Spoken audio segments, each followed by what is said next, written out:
এই মন জোছনায় অঙ্গ ভিজিয়ে এসো না গল্প করি। হ্যাঁ, মনটা না একটু খুশি খুশি কেন বলুন তো, দেখাচ্ছি। কারণ আজকে ভাজা হচ্ছে লুচি। এই যে গরম গরম লুচি অলরেডি হয়ে গেছে, এখনো এই কটা রয়েছে।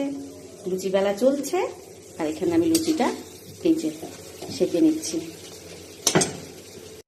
এইরকম যদি লুচি না ফোলে তাহলে কিন্তু না, মানে খেয়ে মজা নেই। দেখেছেন কিরকম ফুলেছে? ফুলকো লুচি, এটাকেই বলে ফুলকো লুচি। চলো দাও।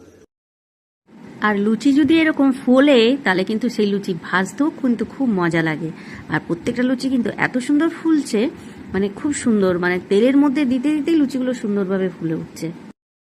তো লুচি ভাজতে টাইম লাগে, সেই জন্য আমরা দুজনে মিলে করছি। একজনে করলে অনেক টাইম লেগে যাবে, সেই জন্য অনেকগুলো লুচি তো, তাই দুজনে মিলে করছি।